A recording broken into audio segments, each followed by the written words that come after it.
It's time to address the elephant in the room. No, not that one.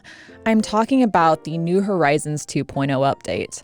4 months now, the Animal Crossing community has been waiting for the big one, the update that would fix the game and rekindle the magic that many players felt had been lost. And on November 3rd, 2021, we finally got it, ahead of schedule even. Now, I've been playing the update almost daily for the past several weeks. A ton of new content has been dropped into the game for players to explore, from the return of Brewster and the Roost Cafe to unlocking various shops in Harv's new commune. Comments on my previous analysis video read something like this: "The game is saved. We got everything we wanted. This analysis aged like milk." What do you think of the new update? Do you think the game is saved? There are 3 major themes that I want to pick up once again from my previous video when discussing the update. Has Nintendo picked a side? Previously, we had talked about the idea of self-expression versus discovery and exploration. Now, it's not impossible for a game to serve both facets of a community in that way, but it seemed to me that Nintendo hadn't really decided which side of the community they were going to be leaning towards. And so we're going to explore that a little bit more and see if they've chosen a side. Does the update improve the content loop? Previously, I had expressed that I didn't feel like the game had enough content to keep me coming back day after day, or checking in a few times a week. So, has the update fixed that issue? Not that you have to do every single thing every single day, but just, is there enough for me to come back and feel like I'm experiencing new things every few weeks? And the third point, are we building relationships? At its core, Animal Crossing is known for being a community simulator. So, do we feel like we're building relationships with the various characters that we encounter within the game? And this is a point that I find to be extremely important to long-standing fans of the Animal Crossing franchise. I want you to keep these 3 ideas in mind as we talk about the kinds of content Nintendo has chosen to include and implement in the update. By the way, if 1 out of 7 people who watched my previous analysis video had subscribed to my channel, I would likely be able to earn an income from making content like this. So if you did watch that previous video and enjoyed it, or you enjoyed this video, please consider subscribing. It's a great way to support the channel. Now, looking at the various major chunks of the update, I noticed a pattern starting to form. Most of the content is stuff that we've seen in previous games, given a new coat of paint and tweaked here and there. It's not necessarily a criticism, it's just an observation. For example, the Roost has been put back into the museum like it had been in most games previous to New Leaf. While we can invite various villagers to the cafe to join us for a cup of coffee, this functionality is only available if you have the corresponding amiibo card. Too bad I can't ask my bestie to join me for a cup of coffee, am I right? It is unclear yet whether we will eventually be able to do part-time work at the Roost, although it's starting to seem less and less likely. However, we can at least enjoy more than 1 cup of bean juice on any given day, and consuming it will give you 3 points of stamina. Also, with the more coffee you drink, the more rewards you will earn from Brewster, including custom DIYs. Captain is back and now takes us on Mystery Island tours in search of gyroids and rare materials, instead of taking us to Tortimer's Island, the much-loved minigame island from New Leaf. Unlike Tortimer's Island, though, these randomly generated islands can exist in any season, with the appropriate crafting materials, fish, and bugs, which means we can work on gathering rare materials and completing our encyclopedias all year round. The gyroids also underwent a major design overhaul, which, as far as I can tell, has received an overwhelmingly positive reception. These tours cost a cool 1,000 Nook miles to visit, but at least I don't have to buy a ticket every time I want to go. A mechanic that would have been greatly appreciated with the Dodo Airlines mystery tours. Now, normally I would say it's kind of a bummer that we can only go on one of these Mystery Island tours with Captain. per day, but I actually think this is a pretty good design decision on Nintendo's part. It encourages players to come back day after day to at least complete a tour with Katten, at least until they have acquired all of the materials and gyroids that they want. Various shops and services from previous games in the franchise now make a return on Harv's Island. Reese and Cyrus, Leaf, Kix, LaBelle, and Katrina all had their own shops in the previous games, so this won't be new to players of New Leaf. Sahara and Red will be opening their permanent locations for the first time in the series, and Tortimer will be hosting a storage service which allows players access to their main island storage. Harriet will also teach players a variety of new hairstyles that they can then recreate on their own. Stretching returns to the game for the first time since the GameCube era. Why this wasn't in City Folk on the Wii, I will never understand. It would have been perfect. Town ordinances also make a return, but it seems like the most lackluster of the updates. The game is already so forgiving when it comes to weeds and flowers that the beautiful town ordinance loses all meaning. While the bell boom increases how much you get paid for items, it also increases the cost of everything as well, which makes it a moot point. Unless you never buy anything, in which case, go for it. The other two ordinances, Early Bird and Night Owl, will affect how early or late shops are open, as well as when villagers are available. These two are by far the most useful when it comes to customizing your gameplay. And of course, villagers now ask to visit your home, as well as inviting you over to their abode, which, yes, finally. One could argue that the stuff in this category, the things we're finally getting from past games category, puts us back at 0. Finally, the game feels as full and complete as we were kind of expecting it to be at launch. And I feel like that's a fair assessment. I've enjoyed interacting with all of these old things given a new coat of paint, but they're also things that I expected to be there the entire time.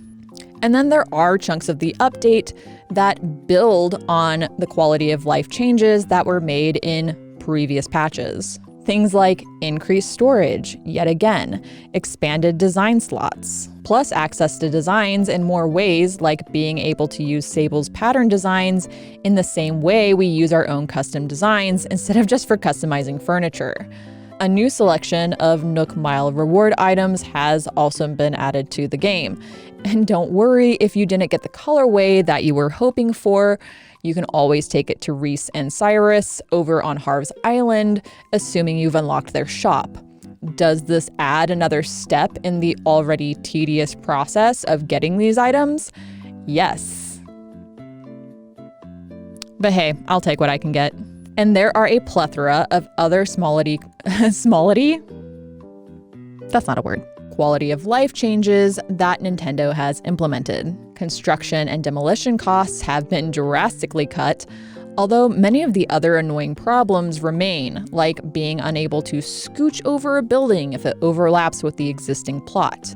But Tom Nook has some new exterior options for our house, which is neat. Plus, we get more bridges and inclines. An ABD item and outside storage system have also been added to the game, which greatly increases the efficiency of designing and decorating builds. Plus, the camera app has been fleshed out even more so you can capture that Instagram-worthy shot. The Pro Designer license also expands the way that we can design our own homes with the addition of accent walls and ceiling decor.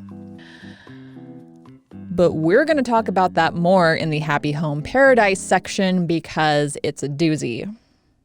Cooking is the major focus of brand new content that came in the update, and I just have to say, I don't like it. I know that cooking has been a highly desirable mechanic since people first started speculating what might be in the game. And while the items themselves look phenomenal, the way that the game has gone about implementing them is just not for me. The first time that Leaf visited my island after the update, I was looking forward to buying new crops, but of course he had pumpkins that day.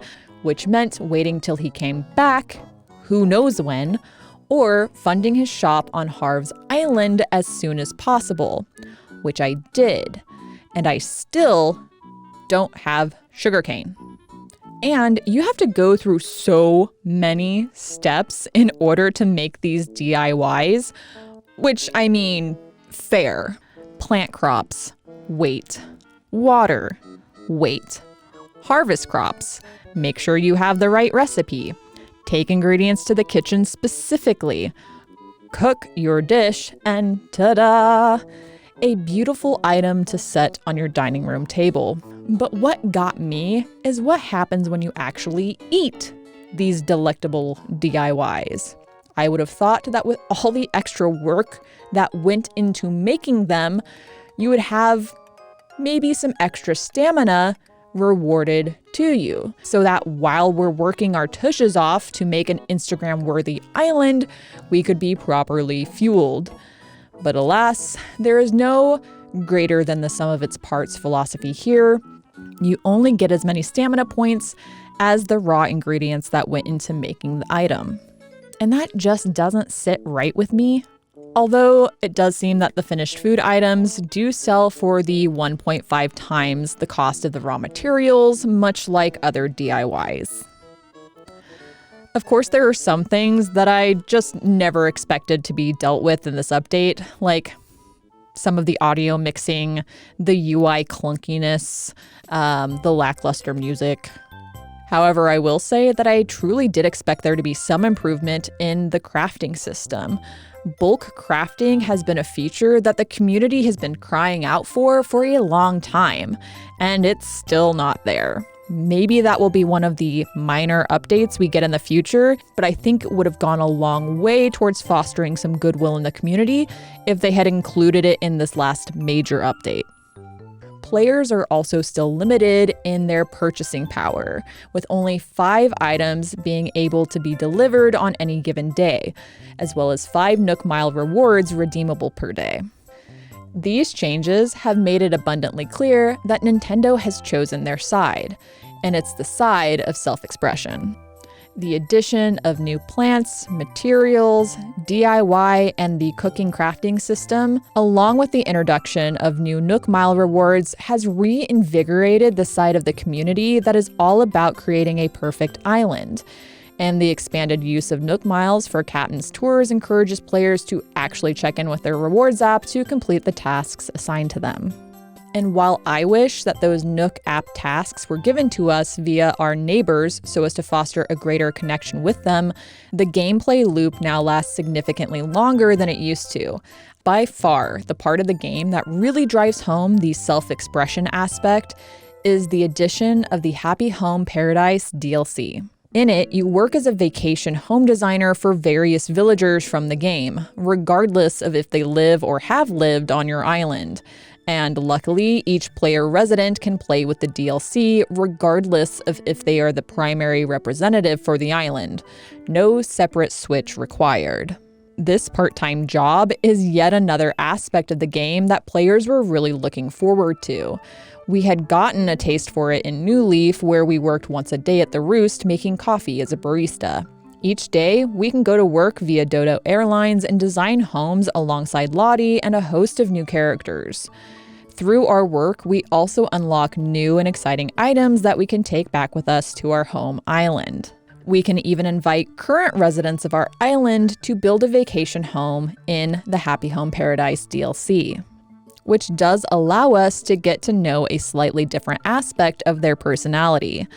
But this is where I start having a pretty major issue with the DLC. Once back on our home island, after we have proven ourselves as interior designers, we gain access to the residents' main homes and can offer renovation services to them, which is really cool. However, I think this may have been a swing and a miss on Nintendo's part. You see, you don't get to renovate your villagers' homes at all if you don't have the Happy Home Paradise DLC. They obviously recognize that the community desires to have more control over their islands in new and novel ways. But by locking this feature behind a paid DLC, they are denying players that extra bit of expression and the ability to connect with their current residents on a deeper level. I think it would have been really cool if Nintendo had allowed maybe the primary island representative the ability to renovate the villagers' homes in a limited capacity as part of the base 2.0 update. This would give players a taste of what the DLC is like without giving up all the special privileges that owners of the DLC could unlock, such as special items, DIYs, and the ability to design facilities for the Happy Home Paradise Island. And all of this speaks to that larger design philosophy that Nintendo has adopted when it comes to this entry in the Animal Crossing franchise. The whole game has become a design simulator as opposed to a community simulator. And while this doesn't make the game bad by any means, it also may still alienate the longtime fans who were looking forward to building deeper relationships with their islanders and discovering what secrets the game held. So, has this update changed my mind about the game? Sadly, no. While the game has certainly come into its own as a decorating game, and I am glad that this is serving that subset of the community, it's still subpar when it comes to the relationship building and the joy of discovery. Once I'm done decorating, there isn't a lot of soul left in the game to keep me coming back month after month, week after week, let alone day after day. In my mind, it's simply time for a new developer to come in with a new entry in the genre.